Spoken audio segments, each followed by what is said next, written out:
275. So this is Group 9, Business Law, and our concept this week is give an example that demonstrates the difference between punitive damages and liquidated damages. So Taylor, do you want to read your example first, and everybody follow along somehow? Yeah.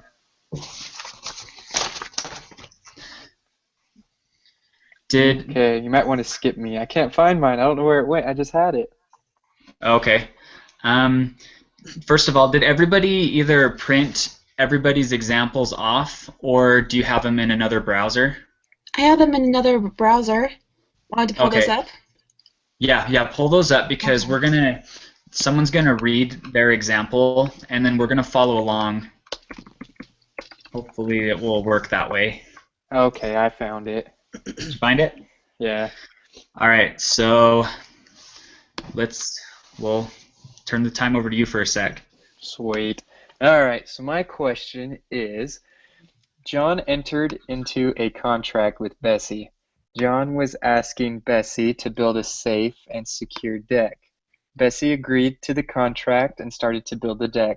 Bessie, while building the deck, decides to take some shortcuts in the building process, which may result in the deck being unstable. Bessie does not tell John and finishes the work. John goes out to his deck to enjoy the sunset when his deck crashes to the ground and he gets smashed and has both his legs broken. John eventually comes to the realization that Bessie did not fulfill the contract by creating a safe and secure deck by her taking shortcuts.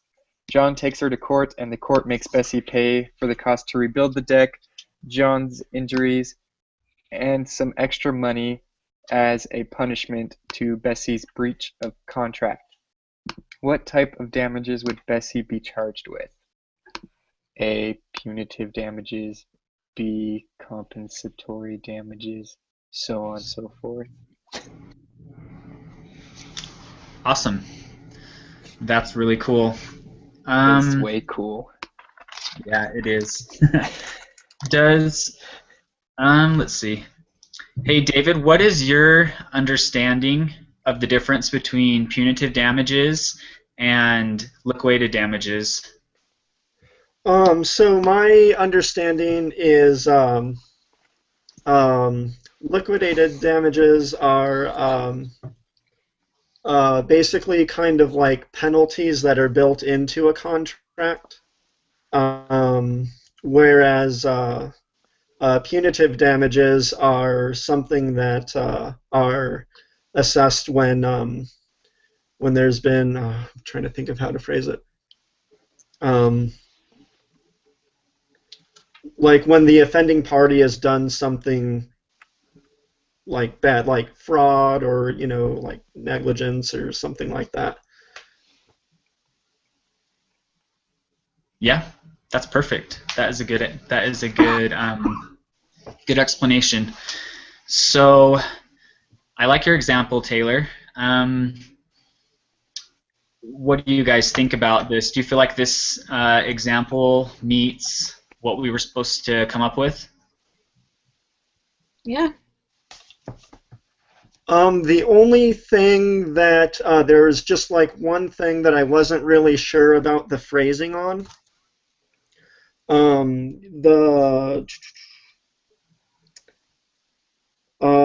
About the next to last, before the question where it says some extra money as punishment to Bessie's breach of contract. Yes. And if you look on page 171, it says that a distinct majority of the states do not allow punitive damages for breach of contract.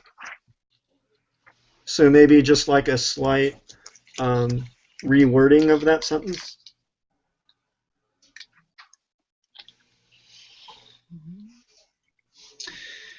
Yeah, I agree with you there, because if you read on, it talks about how the breach of contract needs to be accompanied by a separate independent tort, and the tort is a private wrong against a person and his property.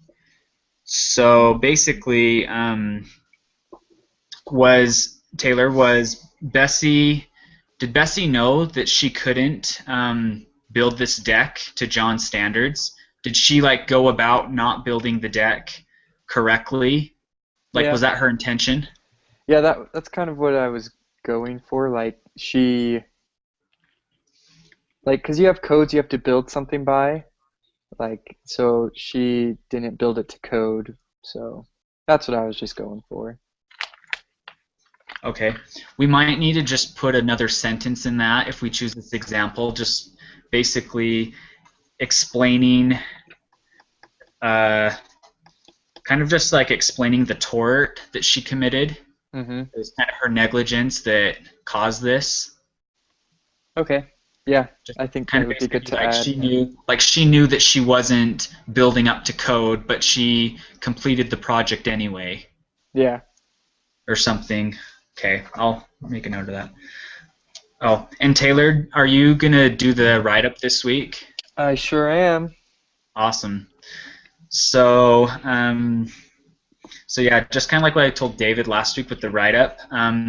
Whosever example that we pick, it'll probably be helpful if you print it and just kind of take notes by it or another piece of paper Yeah. on the stuff we talk about so you can amend it when we type it up. So, Okay. cool. That's good. I just was wondering, because I really like this example, but did we need to mention anything about liquidated damages at all? Or do you think we could get away with just doing a question about punitive damages? So, like, I guess that's where my question comes in. So David explained the difference between a punitive, and liquidated. And the way I understood it is that, like, the only difference, like, for me, is that in a punitive, that the payment goes beyond to, like, punish the wrongdoer. Like, are they pretty much the same thing except for that extra money they have to pay as, like, a punishment? Well, punitive damages are determined by the court based on a tort. Right. And liquidated damages are based on something. There's like a clause in the contract that specifies if this contract is breached, then this much will be paid to you. So the court does. So the difference is the court decides punitive damages, like how much it is, but the court can't decide how much damages are liquidated. That is determined between the two people. Okay. So, like, if someone built me a house and I said if it's not done properly, you owe me $500 and it's not done, so they give me $500 as stated in the contract? Yes, yeah, Yep. and it has to be stated in the contract or else. If you just kind of agree, oh, well, you owe me $500, but if it's not written down, then it's not really, liquidated. Okay, that makes sense. So your question doesn't have anything to do with liquidated damages, but it's No. really good for punitive. Okay, cool. So, all right, I'm going to read my example next. And I know my example was a little bit complicated, because I sometimes complicate it, I guess, but I tried to show the difference between punitive and liquidated. And so hopefully this will kind of help determine the difference, and then we can talk about it. And next week I will put my answers on here. Once again, I apologize for that. So I'll just kind of read mine first. So my example is Mark and Jane are looking for a contractor for their kitchen remodel. Their neighbor Steve tells them that his cousin has a guy named Fred remodel her kitchen in the last couple months. Mark and Jane go to Steve's cousin's house to check out Fred's work. They are pleased with his work and decide to hire him as their contractor. At the time of the contract, all the parties agree that if Fred breaches the contract, then he will owe them $4,000, about half the estimated cost of the total kitchen renovation. So that part right there is what I'm getting at with the liquidated damages. If he breaches the contract, then he owes them $4,000. Second part. The kitchen renovation project goes very well until Fred's electrician installs the new dining room chandelier. The electrician shows up to work, intoxicated, and Fred allows him to work. The electrician crosses a few wires, which causes the wires to short circuit and starts a small electrical fire. Oops, that was a typo. Fred and his crew put the fire out, but now the ceiling needs to be repaired because of the burn marks. Fred claims that he can finish the renovation, but ceilings are not his specialty. Mark and Jane are furious at the thought of the additional money it will take to fix the ceiling. They fire Fred, but soon take him to court, where Fred and his electrician are found guilty. And so my question was, which of the following damages are the plaintiffs entitled to? And so I had compensatory damages, consequential damages, then I had C, punitive and liquidated damages, D, punitive and incidental damages, or E, punitive. So, are you still there, Taylor? Yeah, sorry. I put my phone down, so I'm typing to make notes. So I'm still here. Okay. I just you're fine, man. All right. Did everyone follow along with what I just read? I know that was kind of a lot of information. Did you guys Yeah, it was a great have any example. questions? Yeah, it made sense. So I was just trying to distinguish the fact that Mark and Jane, the couple, and Fred agreed that he will owe them $4,000 if he breaches the contract.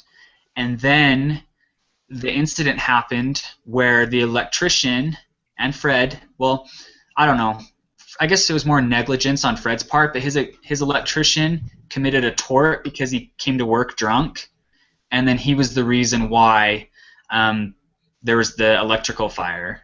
So that was a tort. So I was just trying to show the difference between the two things that they could be entitled to. Yeah, and I think you did a really great job at that, Jason, because I was kind of having a hard time figuring out how to show both in one example, and I think you nailed it. So, great job. Yeah, I think so too. So in this example, your question is asking what are they entitled to based on both of those situations?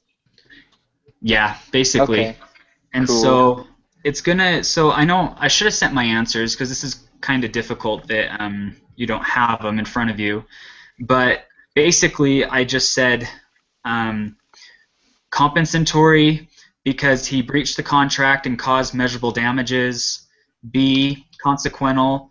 The fire was foreseeable because of the electrician's carelessness. C, punitive and liquidated. And then I just said the $4,000 liquidated and owed. And then I said, because it was written in the contract, and then also the intoxicated electrician caused damages due to a tort. D, punitive and incidental. So once again, the guy was drunk, so that was a tort, and he did damages. And incidental because Fred should have to pay for the additional cost to find a new contractor, or E, punitive, because it was a tort. Okay. Because incidental damages are when that is when, so like in their case, the additional cost that it's going to take for these people to find a new contractor, basically Fred would be entitled to pay that because of his carelessness, they have to find someone else. So that's where I'm going with that answer. Okay. But so I don't know. So that's mine. Let's go to Christina's example Okay. next. Sorry, I had to fix up some typos and something so it makes sense as I was reading it. But yeah, so what I did for this one is I did it in events. So I fixed up event 1 quite a bit. So this is what it says with my corrections. It says Amanda and her tenant signed a contract in regards to her tenant renting a condo. In the contract, here are some of the words that were stated. If there are any damages done to the condo, there is a minimum of a $50 fine. If there are excessive damages, the complex has the right to take you to court in order to determine the excess amount of money that needs to be paid in order to recover the damages. 2 days later, the tenant punched a hole in the wall and got fined for $50. So that's the first event. The second event is 1 week after the contract was signed, Amanda and her tenant got into an argument. The tenant ended up throwing a rock at her, and it gave Amanda a concussion. Since Amanda was injured so badly, she needed to take 2 weeks of recovery. In the end, she decided to take the tenant to court and have him pay for the injuries that he had given to her. And then with the multiple choice answers, I kind of said, okay, which damages matches to what event, if that makes sense. Mm-hmm. So you were going with B? Yes. Okay. Yeah, I apologize. I didn't write the correct answer. We could switch that around if we're using that. Oh, you're good. Yeah, I thought you did a really good job at talking about the difference between liquidated and punitive.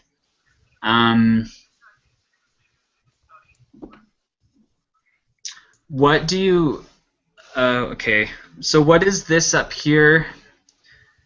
Oh, so is the example part at the top, is that basically event 1 and event 2 combined? Yes. So I wanted to be more... I was lazy, so I wanted to write my example down and copy and paste it to iLearn. We'll do that example assignment, so you guys could totally disregard that. Oh, no, you're fine. I really like the way you have your questions set up, because your answers like punitive. I like that setup because it would make you, as a person answering the question, make sure you know what both of them mean. Yeah, exactly. That's just my way of thinking. I like it. Way I learn the most. Yeah, I like that as well. Would you consider changing one of your answers to like another type of damage? Because Yeah. it just might be too obvious, you know, if it's just between those two for every answer. If you put like an incidental in there, like for one of those, or like a compensatory, because I feel like that if we just have it on that one page, everyone will just turn to that page and they won't. I know if I didn't know this answer, I would just look at that one page because I saw all the answers were the same, and I wouldn't even look at the other damages. But I don't know. Maybe it's good to be nice. I don't know. Maybe I'm too mean. Well, no. In a way, we have to learn how to critically think. You know, and this is a good way to learn it. Yeah. We can't always take the easy way out. Yeah. So I mean, I like your setup though. You're onto something really good here. I really like it. Thank you. So, okay. So we're gonna go to David's example real quick, and then we're gonna talk about what we're gonna do. Okay. Okay, All David, right. you're up. And if you're following along with what I sent you, I realized this evening that I didn't fully complete the first part of it. Went back. I meant to go back and do that before sending it, and that slipped my mind. So, but here we go. So Adam has started a new business selling custom T-shirts that he designs. To help sell his new product and find new customers, Adam hires Brian to build a website for him. Adam knew Brian in college and remembers that he was studying web design, so he figures that Brian would be a great person to help him. Adam draws up a contract which includes all of the requirements and features he feels are important for his website. Brian is eager for the opportunity, and even though he doesn't have all of the skills needed, he signs the contract agreeing to build it to Adam's specifications. Although he has it completed in time, some of the features do not work as specified in the contract due to Brian's lack of skill. Adam demands repayment as sorry, this is kind of a rewrite. So Adam demands repayment, skip the next part, and Brian refuses. Adam takes Brian to court seeking damages. What kind of damages would Adam be able to collect? So none of these. Liquidated damages because Adam's requirements for the website were stated in the contract. No damages because Adam should do a better job of making sure people he hires are capable of fulfilling the job. Or punitive damages because Brian committed fraud when he said he could fulfill all of Adam's requirements.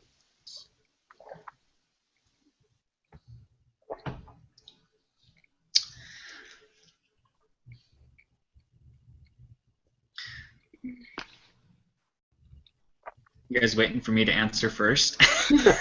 I stunned you guys into silence, I see. Okay, I don't. Okay. Yeah, I think it's pretty good. The only so we talked about the liquidated part, you know, because you told me you were kind of confused, so that makes sense. Yeah, I had originally written it slightly differently, and I see I didn't fully edit a couple of things, so yeah, there's a few errors in there. Yeah, if we picked yours, we would have to include something about liquidation, like a sentence or something that maybe like Adam and Brian agree that if Adam, trying to get it right, if Brian doesn't fulfill the contract, then he owes Adam $100. Like that's and that's basically how I had originally written it, and then I wasn't sure because I just wasn't really sure how best to show the difference with one example, so I had taken it out, and then right. we have this jumbled, confusing mess now. In aspect to the punitive damages part, what tort did he commit? What tort did Brian commit other than he didn't? The only thing that I can see that he did wrong was that he didn't build it to Adam's specifications. But does that mean he committed a tort? Well, he misrepresented himself, so would that not constitute fraud? I'm just looking right might here. Not, but that's what I understood. Well, oh, go ahead, Christina. Oh, sorry. Well, if you commit a fraud, do you also commit a tort? That's a good question. I don't know the answer to that. Yeah, I wonder. Because just right here, the only thing that it says in the reading, it says on our book, page 171. I don't know what page yours is, Christina, but it says actions that breach. So I'm reading right underneath. There's a parentheses right in the middle of page 171. So I'm reading where it says also actions that breach. It says also actions that breach a contract may be considered tortious, constitute a tort too, in which the suit may have both contract and tort counts, the latter seeking punitive damages for intentional wrongdoing, for example, battery, defamation, invasion of privacy, conversion, and intentional inflict of emotional distress. So that's kind of where... Well, and just to explain my thought process, if you read the second sentence on page 171, it says, however, when a breach of contract is accompanied by a separate independent tort, e.g. fraud. Okay. Then that is a tort.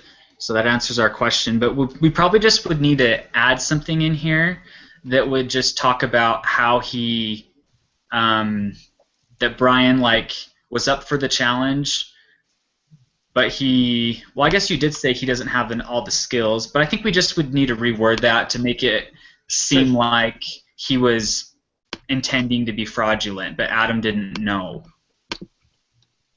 Does that make sense?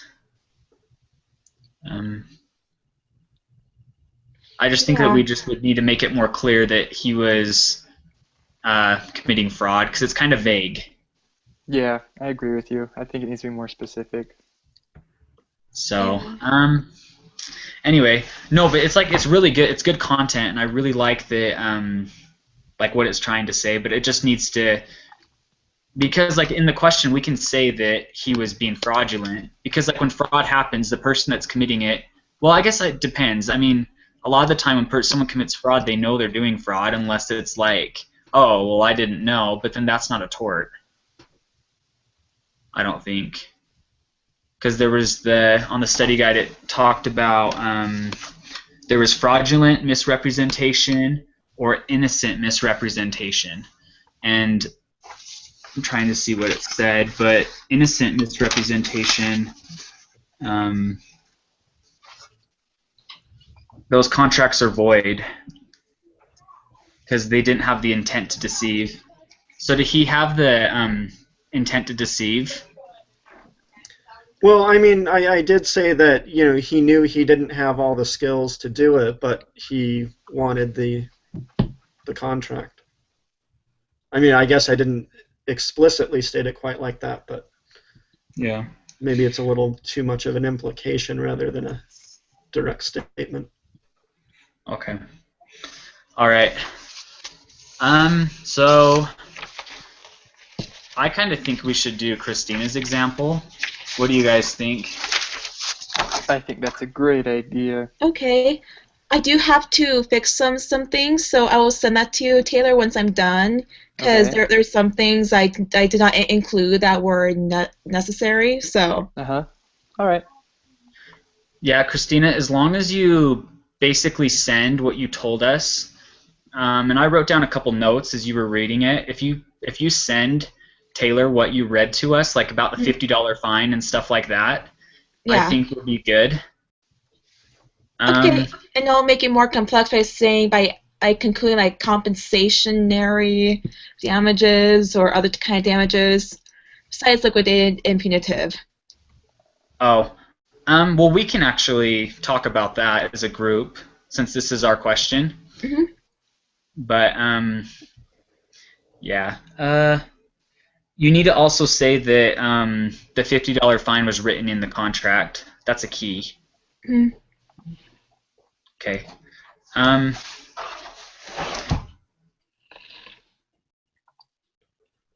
Do you guys think that we could just, for the quiz question, we could just include all the way down from where it says question to the end, like question, event 1, event 2, and then our answers? Do you think that will be satisfactory? We don't have to do the example paragraph too, because that might confuse people. Yeah, that I like I said before. That's just a necessary, and you could totally exit that out. Unless we just had that example and then not the events. But I like how you have it set up, so we should leave it like that. Yeah, me too. Okay. So, David, what do you think we should do to amend what we have for her example? Let me just take a look at her example again real quick. I did not include the $50 fine in there.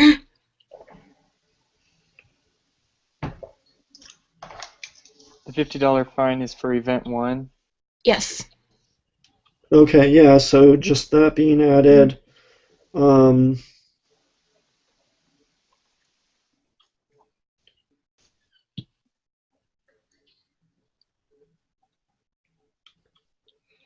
Yeah, I mean, other than what we've already discussed, adding that part of the contract to event 1, and then maybe changing up the answers with different damages, I think that's probably really good as it is, other than those two things.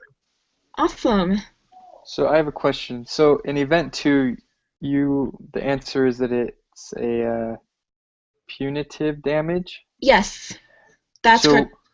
what in event 2 would, like, just so I can understand it better, what in event 2 would point to the fact that it was a punitive damage? Okay, so it was punitive damage because first of all, it wasn't stated in the contract, like it wasn't specific or anything like that, and also the person committed a tort towards the manager of the complex.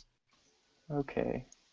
So that's So how if I you're see it. talking about, sorry if I interrupted No, there. no, that's okay. Go ahead. Um, so if you were asking Taylor about why event 2 would be punitive damages, on page 170, it says punitive damages are recoverable in tort cases as punishment for the outrageous, malicious, and oppressive conduct of the defendant. And I would think assault like that would certainly qualify. Mm-hmm. Yeah, I think so too. Cool. The assault qualifies for a tort, I think, but we need to say in that last sentence it needs to be changed to the court decides that X amount of dollars needs to be paid for the damages because punitive damages are decided by the court, and you just kind of said Yeah.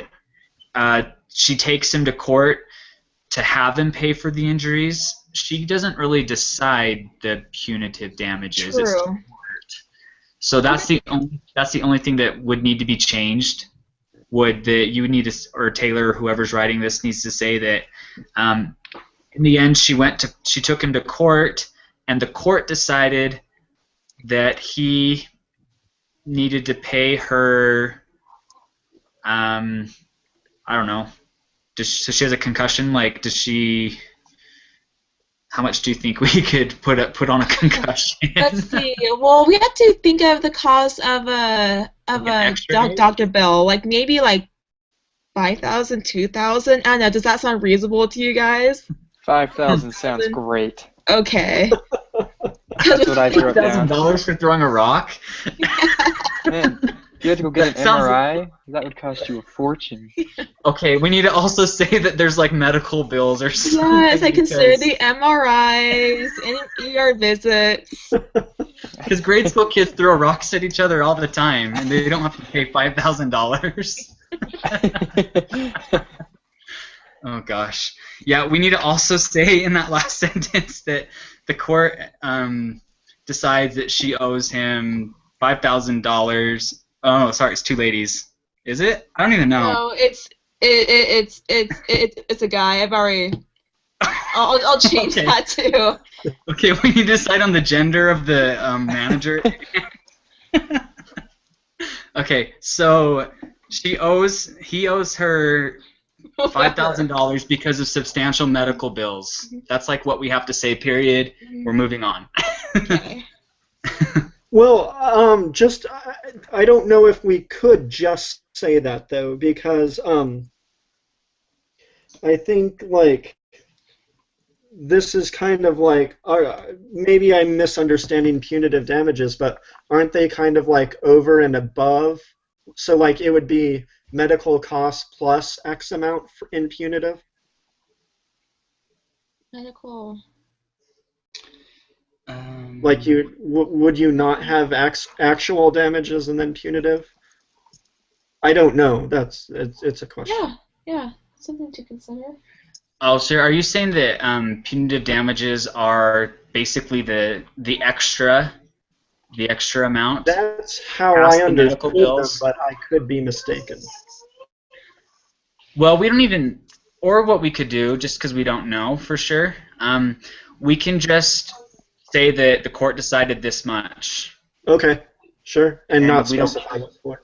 We don't need to go into detail why. We know why, but they don't need to know why. So, okay, that sounds awesome. So Taylor, since I saw your face a minute ago, I assume you're still with us. I'm still here. Good. So have you been kind of like writing down what we've been saying to amend? I sure Two. have. Sweet. So how do we want to do this? Christina, are you going to type up your amended question, send it to him, and then Yes. he's going to make sure it's what he wrote down too? Yes. Awesome. And Taylor has the template because he told me that last week. So I think what we need to do now is talk about our answers. Okay. So like that, I kind of told you my opinion. Do you guys think we should change our answers, or do you think we should just leave them as is? Because they are mixed up pretty good. I mean, what do you guys think? I think if we leave them as is, that it's fine. Okay. So we just need to come up with an explanation. So Taylor, when you do the write-up, it will be easy for you to do that. So we need to go through and say, A, be like, this answer is not correct because this. Or B, this is correct because, C, this is correct because, you know. Yeah. But we need to also make sure we're not too obvious in why it's not correct.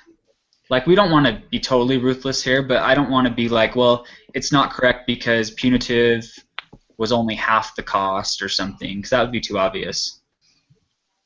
So, I see.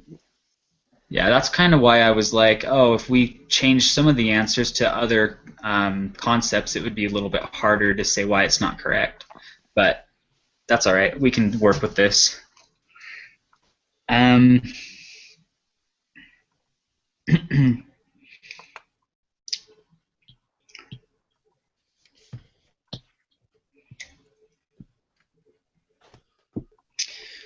All right, so why would A not be correct?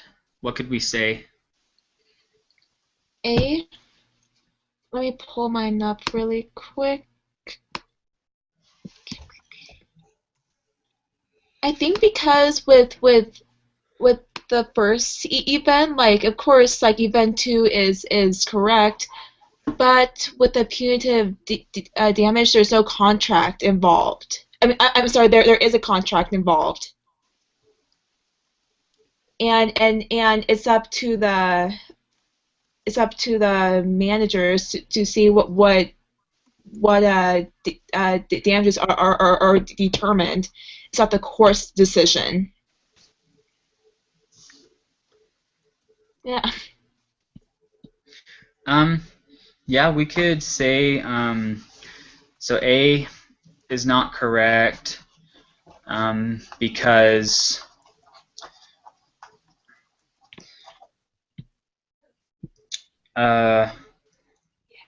is not correct because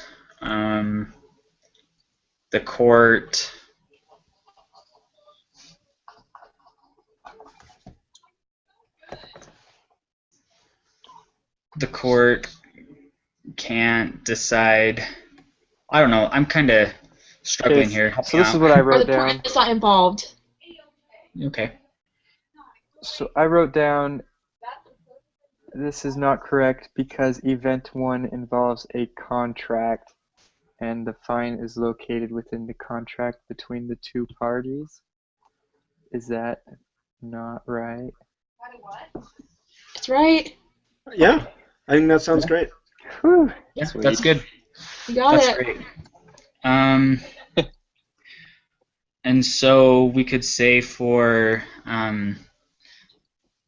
so I guess for B it would be like this is correct because event 1 talks about event 1 has liquidated damages written in the contract. Liquidated damages are written in the contract, and then event 2 has punitive damages because the court decided it, or something to that effect, Taylor. Okay. Impressed me. Surprised me. I will. You'll see it eventually. Okay.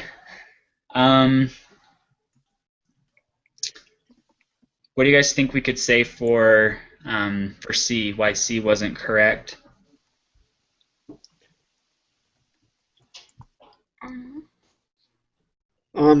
just something along the lines of, event 2 not having anything, like there's no involvement of a contract in event 2 or something like that.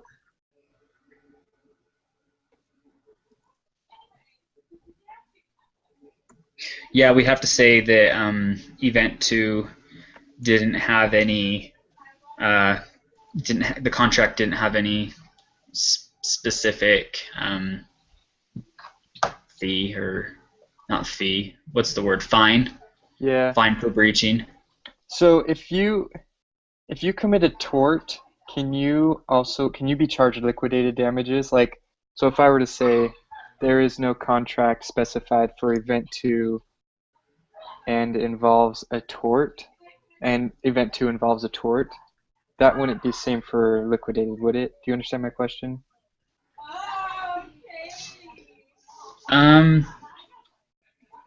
I kind of understand that. Event 2 doesn't have, the problem with Event 2 is that it doesn't tell us anything about that contract that was signed. It just says that it was signed and it was breached. We don't know if there's any sort of a fine or a fee agreed upon by the parties. So we just don't know. Wait, sorry, I guess I'm confused. What contract is there in event 2?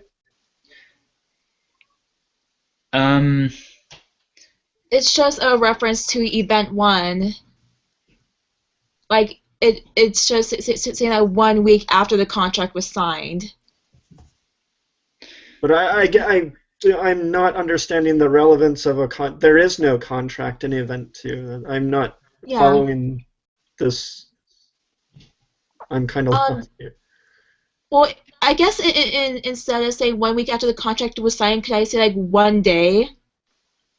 Like Amanda and her tenant got into an argument. Should I say that instead of 1 week? I don't think it matters because, again, I might just be misunderstanding things, but there is no contract, which is why there is no liquidated damages.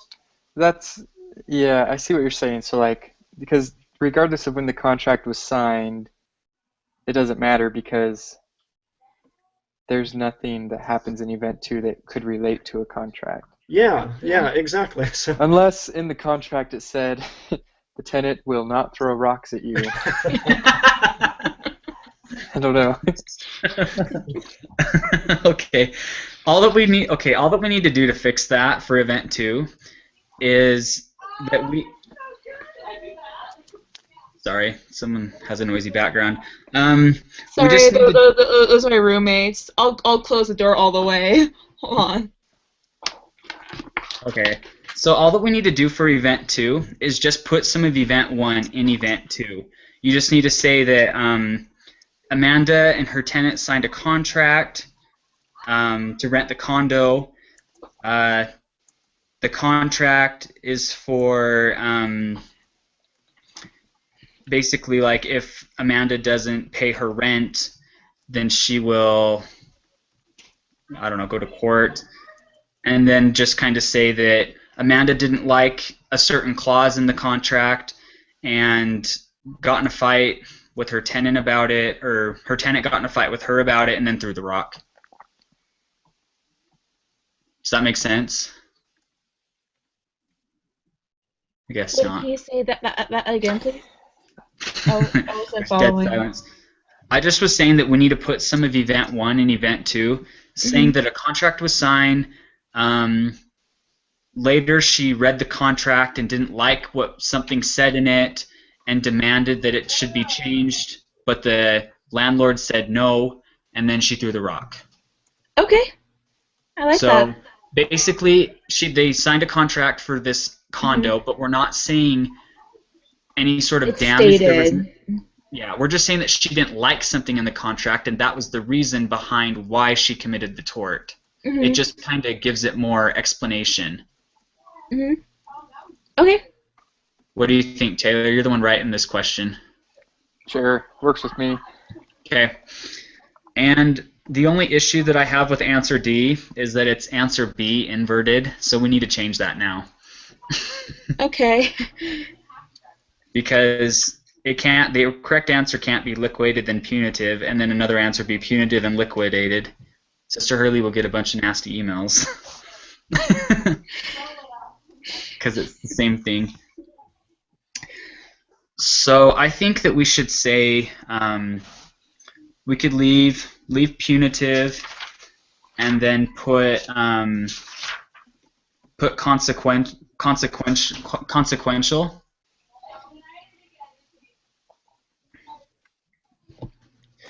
So punitive then consequential?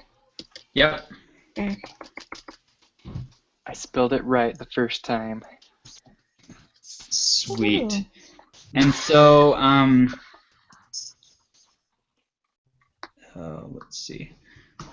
So consequential damages. Let's see. Yeah, we'll just have to come up with something for that. But then I think we should do an E just because we need to put something else in there too. So we'd say like consequential and incidental for E. Okay. And then it will be I think it'll be a pretty balanced question.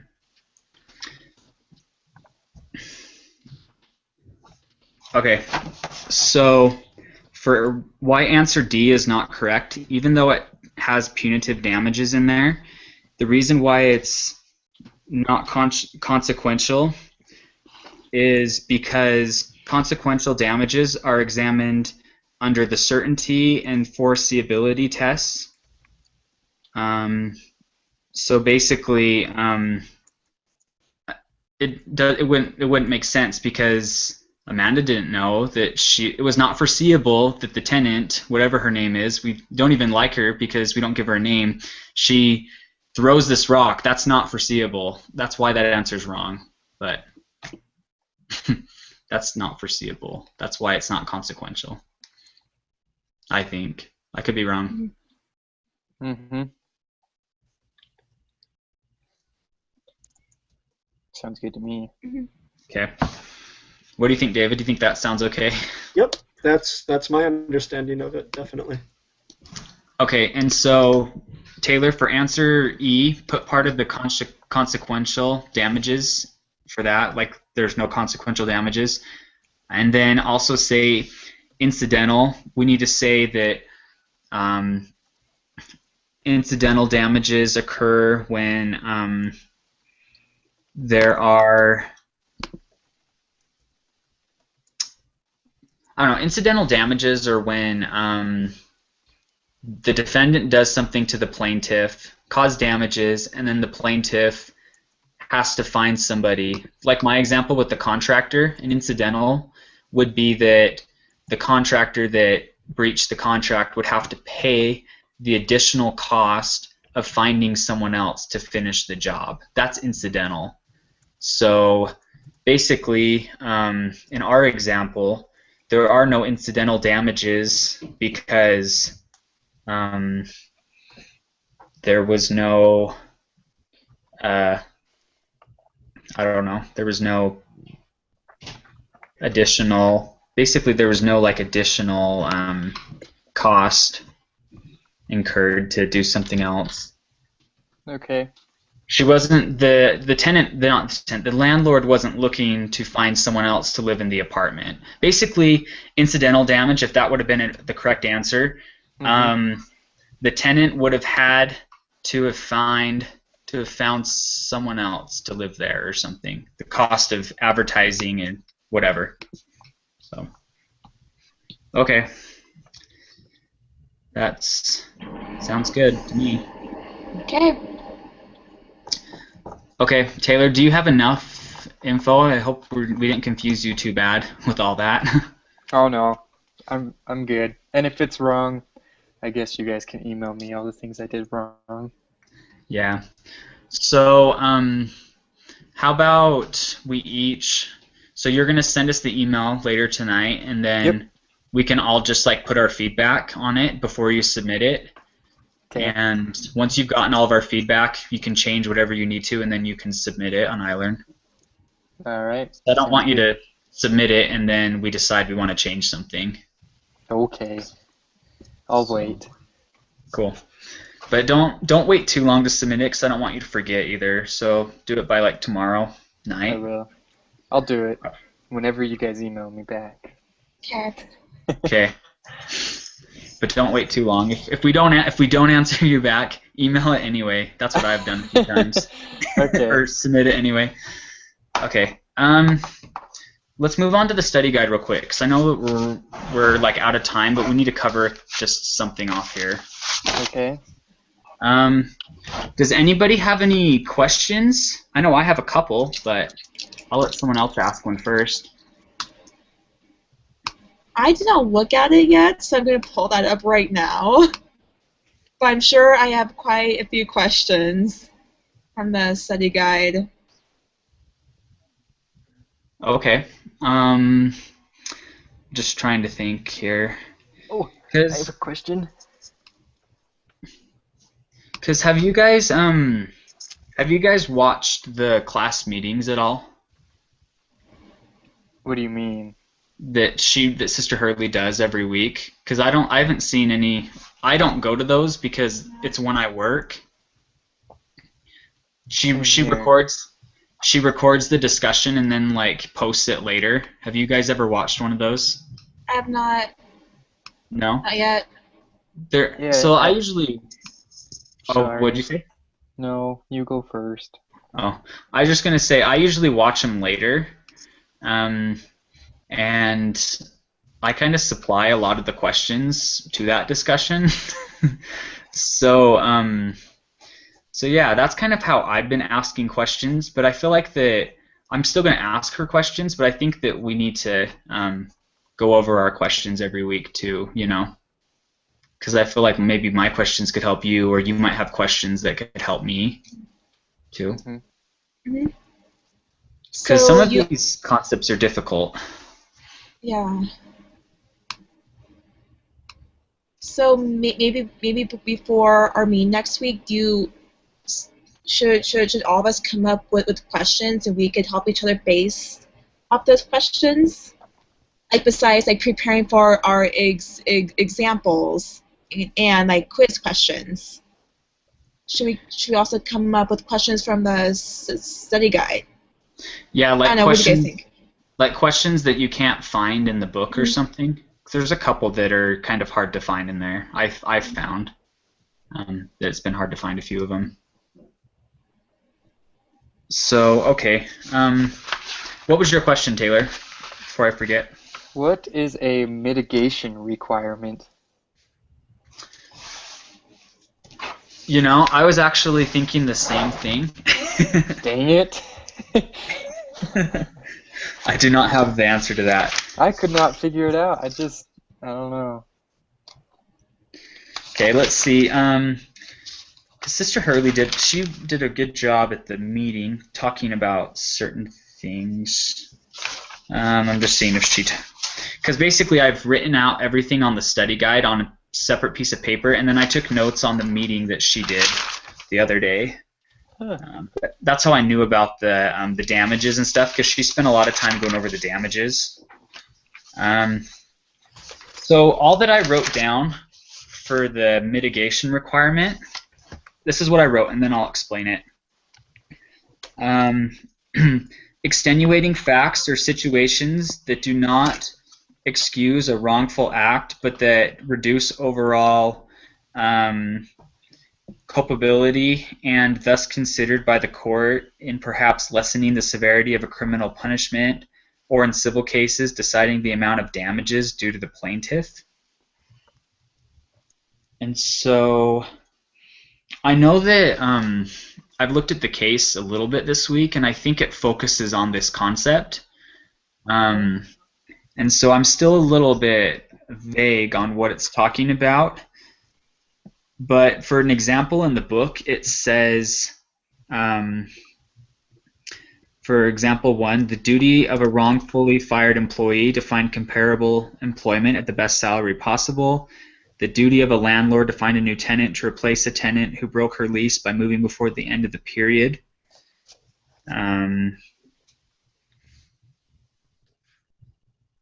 So yeah, mitigation kind of works into incidental damages, it looks like in the book. Okay. That kind of, yeah, that clears it up a little bit.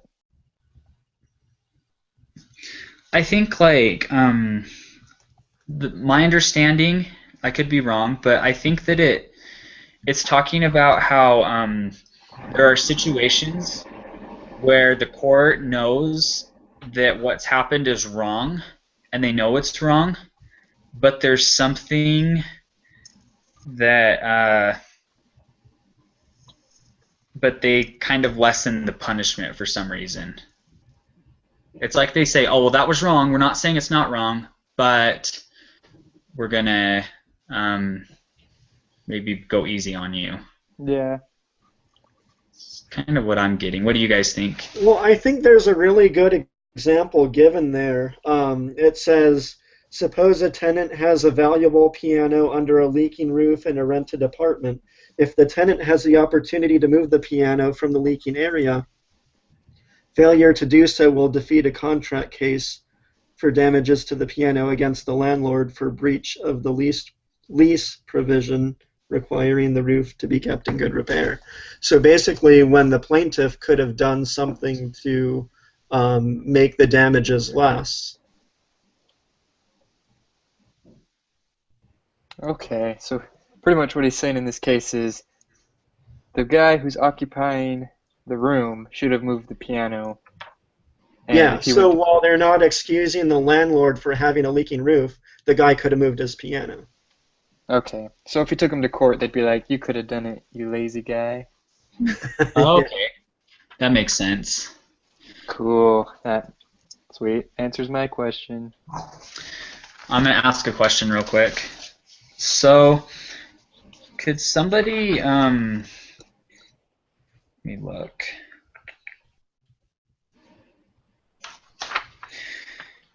Where was it? Sorry,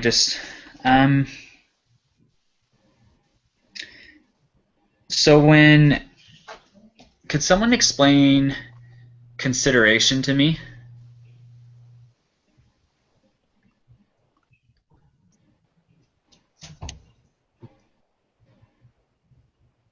Just give me a minute.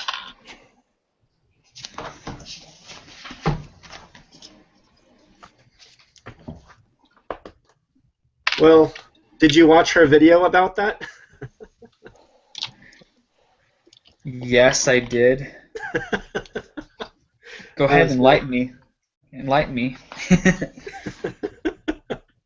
I'm just trying to find 5.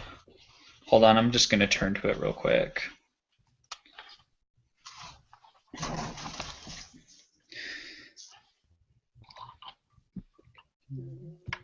Okay, so basically that there needs to be an element where there's something. Hold on, I wrote it down. To make a contract binding, you must give something in exchange for something. So, okay, that makes sense. Look at that, you answered your own question. Well, I just wrote down what was on the video. So, all right, well, this has been a great meeting. So yeah, Taylor, just send us the email and we'll let you know. And then next week we'll do the same thing we did today, where we do our example and come up with the question and multiple choice answers. And then maybe, since the test is we're gonna be done with the test by next Tuesday. So starting with the next study guide for Unit 3, maybe if there's like a difficult question on that study guide, we could talk about it. Okay. Oh, did David leave? Yep. Yeah. Okay. And then, yeah, we'll do that. And do you want me to send my question to you, Taylor? Yes, Or... please. Okay. Yeah, that way yeah. Okay. Cool. Okay, and if you need any more information, then just let me know. Okay, sounds good. All right. Thank you. Thanks, guys.